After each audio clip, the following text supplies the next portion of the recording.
मैं आप लोगों से देश बचाने की अपील करने के लिए आया हूं दोस्तों। భారతదేశంలో లోక్సభ ఎన్నికల పోలింగ్ చివరి దశకు చేరింది. ఇప్పటికే 6 దశల్లో ఎన్నికలు పూర్తయ్యాయి. 7వ విడతలో జూన్ 1వ తేదీన ఎన్నికలు జరగనున్నాయి. 7 దశల్లో ఎన్నికలు పూర్తయితే జూన్ 4వ తేదీన ఫలితాలు వెల్లడించనున్నారు ఈసీ అధికారులు. ఈసారి కేంద్రంలో ఏ పార్టీ అధికారంలోకి వస్తుంది, ఏ పార్టీ మెజారిటీ సీట్లు దక్కుతాయి అనే చర్చ సర్వత్రా ఆసక్తి రేపుతోంది. లోక్సభ ఎన్నికల్లో దేశమంతా ఒక రకమైన రాజకీయ చిత్రం ఉంటే పంజాబ్ ఎన్నికల సంగ్రామం మాత్రం మరో రకంగా ఉంది. మిగతా అన్ని రాష్ట్రాల్లో బీజేపీ లేదా ఎన్డీఏ మిత్రపక్షాలు ప్రధాన పోటీదారులుగా ఉంటే పంజాబ్లో మాత్రం ఇండియా కూటమిలోనే ప్రధాన పోటీ నెలకొంది. 13 లోక్సభ నియోజకవర్గాలున్న పంజాబ్ రాష్ట్రంలో చతుర్ముఖ పోటీ కనిపిస్తున్నప్పటికీ ప్రధాన పోటీ మాత్రం ఇండియా కూటమిలో భాగస్వామ్య పక్షులైన ఆమ్ ఆద్మీ పార్టీ, కాంగ్రెస్ పార్టీల మధ్య కనిపిస్తోంది.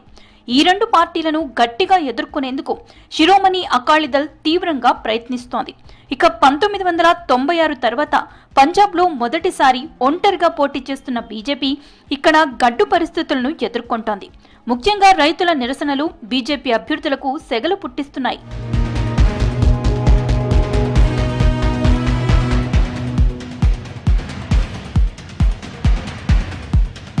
సీట్ల పంపకం విషయంలో ఏకాభిప్రాయం కుదరకపోవడంతో అటు ఎన్డీఏ కూటమి గాని ఇటు విపక్ష ఇండియా కూటమి గాని కలిసికట్టుగా పోరాడడం లేదు. ఎవరికి వారు స్వతంత్రంగా బరిలోకి దిగారు. కొద్ది కాలం క్రితం వేరే దారి చూసుకున్న శిరోమణి అకాలీదళ్ను మళ్లీ ఎన్డీఏలోకి ఆహ్వానించేందుకు బీజేపీ సిద్ధపడింది. కానీ సీట్ల పంపకం విషయంలో ఏర్పడిన ప్రతిష్టంభనతో బీజేపీ, శిరోమణి అకాలీదళ్ విడివిడిగానే పోటీ చేస్తున్నాయి. ఆప్, కాంగ్రెస్ పార్టీలు ఢిల్లీ, గుజరాత్, గోవాలో కలిసి పోటీ చేశాయి. పంజాబ్లో మాత్రం విడివిడిగా పోటీ చేస్తున్నాయి.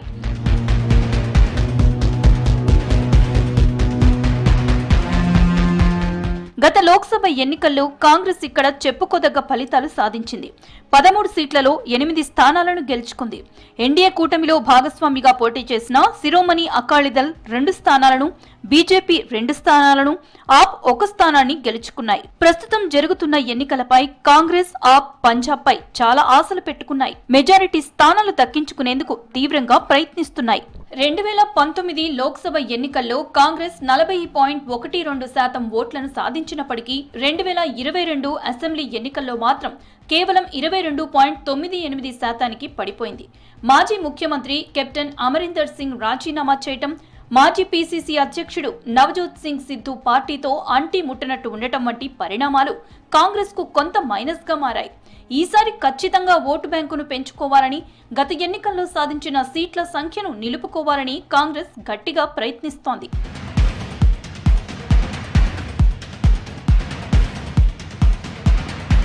ఢిల్లీ తర్వాత పంజాబ్లోనే ఆమ్ ఆద్మీ పార్టీ చాలా బలంగా ఉంది. ప్రస్తుతం ఈ రాష్ట్రంలో ఆప్ పార్టీనే అధికారంలో ఉంది. 2019 లోక్సభ ఎన్నికల్లో ఇక్కడ ఆప్కు చేదు ఫలితాలు దక్కాయి. ఆ పార్టీ కేవలం 7.38% ఓట్లతో ఒకే ఒక్క స్థానాన్ని గెలుచుకుంది. కానీ 3 ఏళ్లలోనే అనూహ్యంగా పుంజుకొని 2022 అసెంబ్లీ ఎన్నికల్లో 42% ఓట్లు సాధించింది. 92 అసెంబ్లీ స్థానాలను దక్కించుకుని అధికారంలోకి వచ్చింది. ఈసారి లోక్సభ ఎన్నికల్లోనూ మొత్తం 13 స్థానాలను దక్కించుకునేందుకు ఆప్ తీవ్రంగా ప్రయత్నిస్తోంది. అందుకే 5 రాష్ట్ర మంత్రులు, 3 సిట్టింగ్ ఎమ్మెల్యేలను ఎన్నికల బరిలో నిలిపింది. ఢిల్లీలో ఎన్నికలు ముగిసే వరకు ముఖ్యమంత్రి భగవంత్ మాన్ ఒక్కరే ప్రచార బాధ్యతలు మోశారు. తాజాగా అరవింద్ కేజ్రీవాల్ కూడా పంజాబ్లో పెద్ద ఎత్తున ప్రచారాన్ని ప్రారంభించారు. రాష్ట్ర ప్రభుత్వం అమలు చేస్తున్న సంక్షేమ పథకాల లబ్ధిదారులు, బీజేపీకి వ్యతిరేకంగా ఉన్న రైతుల ఓట్లపై ఆప్ భారీగా ఆశలు పెట్టుకుంది. అయితే మహిళలకు నెలకు 1000 రూపాయలు ఇస్తానన్న హామీ నెరవేర్చకపోవటం, సింగర్ సిద్ధు మూసేవాలా హత్య అంశాలు ఆప్కు ప్రతికూలంగా మారాయి.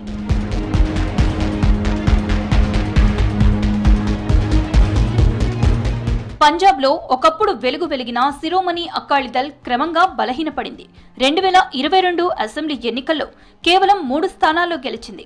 18% ఓట్లకు ఆ పార్టీ పరిమితమైంది. దీంతో లోక్సభ ఎన్నికలు అకాలీదళ్కు జీవన్మరణ సమస్యగా మారాయి.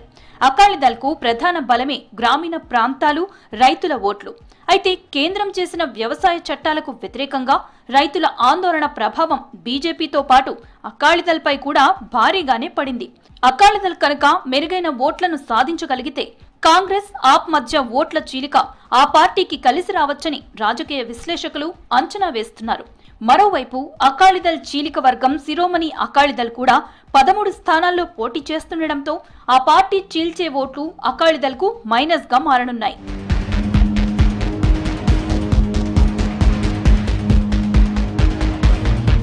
పంజాబ్ లో మొదటి నుంచి బీజేపీ పాత్ర పరిమితంగానే ఉండేది. 3 దశాబ్దాలుగా శిరోమణి అకాలీదళ్ వేలు పట్టుకుని నడుస్తున్న కమలం పార్టీ ఈసారి ఒంటరిగా బరిలో దిగింది.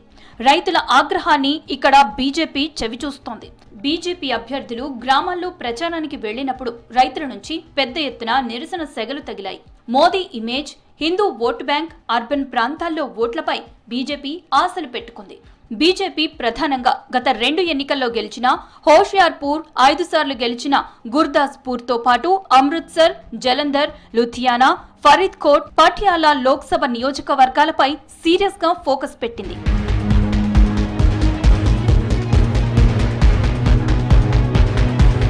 పంజాబ్లోని మొత్తం 13 లోక్సభ స్థానాల్లోనూ ఆప్, కాంగ్రెస్ అభ్యర్థుల మధ్య తీవ్ర పోటీ ఉంది. ఈ 2 పార్టీలు అన్ని స్థానాలు గెలిచినా అవి ఇండియా కూటమి ఖాతాలోనే పడతాయి. దీంతో పంజాబ్ సీట్ల సంఖ్యపై ఇండియా కూటమి చాలా ఆశలు పెట్టుకుంది. పలు స్థానాల్లో శిరోమణి అకాలీదళ్ కూడా ఈ పార్టీలకు గట్టి పోటీ ఇస్తోంది. బీజేపీ ప్రధానంగా పంజాబ్లో సొంత కాళ్లపై నిలబడే శక్తిని కూడగట్టుకోవడానికి 2 అంకెల ఓట్ల శాతాన్ని పొందటంపైనే ఆశలు పెట్టుకుంది. ఇక కదూర్ సాహిబ్ నియోజకవర్గంపై కూడా ఆసక్తి నెలకొంది. ప్రస్తుతం అస్సాం జైల్లో ఉన్న ఖలిస్తానీ నేత అమృత్ పాల్ సింగ్ ఇక్కడి నుంచి మైక్ గుర్తుపై స్వతంత్ర అభ్యర్థిగా పోటీ చేస్తున్నారు.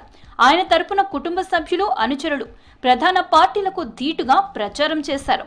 దీంతో అమృత్ పాల్ ఏ మేరకు ఓట్లు సాధిస్తాడనేది ఇక్కడ ఇతర పార్టీల గెలుపోటములను ప్రభావితం చేసే అవకాశం ఉంది.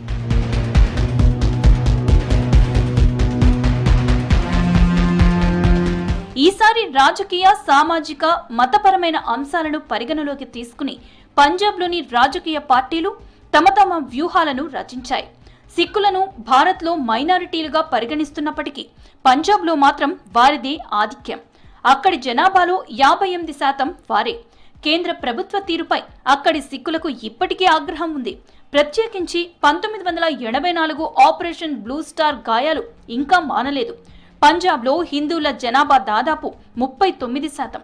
అయితే అక్కడి సిక్కులు, హిందువులు కలిసిమెలిసి జీవిస్తున్నారు. 1996 నుంచి 2020 వరకు శిరోమణి అకాలీదళ్, బీజేపీ మధ్య కొనసాగిన పొత్తు ఆయా పార్టీలు అధికారంలో ఉండటం ఒక ఉదాహరణ అని చెప్పొచ్చు. అందువల్ల కేవలం మతపరమైన ఎత్తులు జిత్తులతోనే ఇక్కడి రాజకీయాలు నడుపుతామంటే కుదరని పని. కేవలం హిందువుల పార్టీ అనే ముద్రను చెరిపివేసుకునేందుకు బీజేపీ అనేక మంది సిక్కు నాయకులను ఇప్పటికే తమ పార్టీలో చేర్చుకుంది.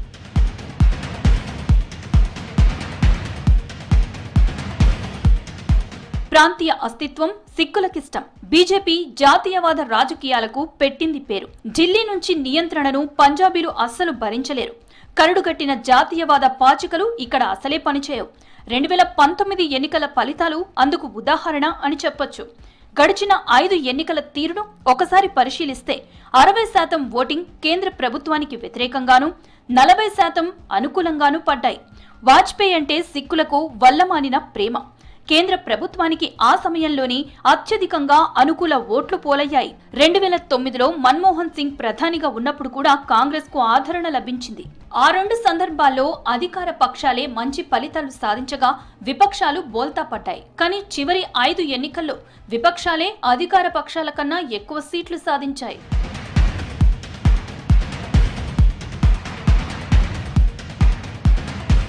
ఆమ్ ఆద్మీ పార్టీ రాకతో పంజాబ్ రాజకీయ సమీకరణాలు మొత్తం మారిపోయాయి.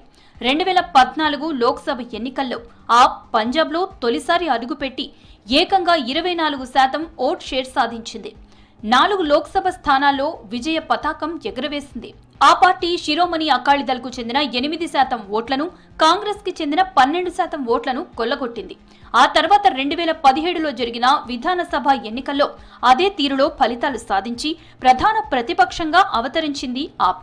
ఇక 2019 లోక్సభ ఎన్నికల్లో మాత్రం ఆ పార్టీ ఓట్ షేర్ 7%కి పడిపోయి ఒక్క స్థానంలోనే విజయం సాధించింది. 2022లో జరిగిన అసెంబ్లీ ఎన్నికల్లో క్లీన్ స్వీప్ చేసి అధికారం చేపట్టింది ఆమ్ ఆద్మీ పార్టీ.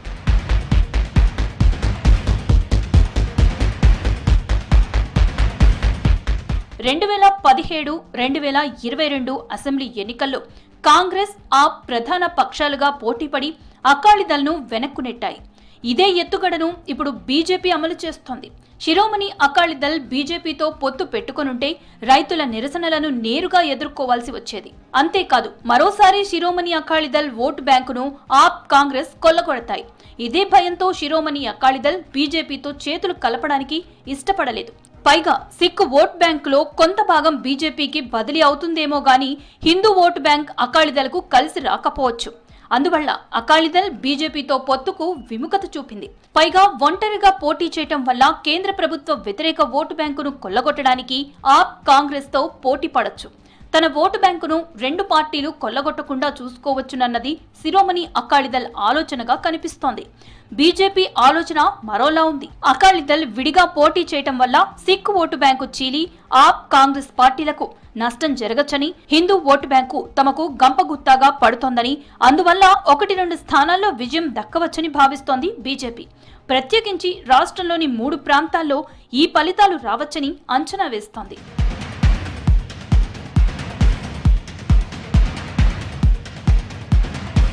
ఈసారి పంజాబ్ లోక్సభ ఎన్నికల్లో 4 పక్షాల మధ్య పోటీ కనిపిస్తోంది. ఈ 4 స్తంభాలాటలో పంజాబ్ ప్రజలు ఎటువైపు మొగ్గు చూపుతారన్నది సర్వత్రా ఆసక్తి రేపుతోంది. ఇక్కడ ఒక విషయం పరిగణలోకి తీసుకోవాలి. రాష్ట్రంలో సీట్ల పంచాయతీ వల్లే ఆయా పార్టీలు విడిగా పోటీ చేస్తున్నాయని అనుకోక్కర్లేదు. ఎందుకంటే విడిగా పోటీ చేయటం వల్ల తమకు ఎక్కువ లబ్ధి చేకూరుతుందన్న వ్యూహాలతోనే ఆయా రాజకీయ పార్టీలు కూడా పొత్తులపై కత్తులు నూరాయి. అందుకే విడివిడిగా పోటీ చేస్తున్నాయి. మొత్తంగా ఈసారి పంజాబ్లో ఏ పార్టీ ఎక్కువ సీట్లు సాధిస్తుంది అనేది ఇంట్రెస్టింగ్ గా మారింది. आज मैं अपने लिए नहीं आया, मैं आप लोगों से देश बचाने की अपील करने के लिए आया हूं दोस्तों।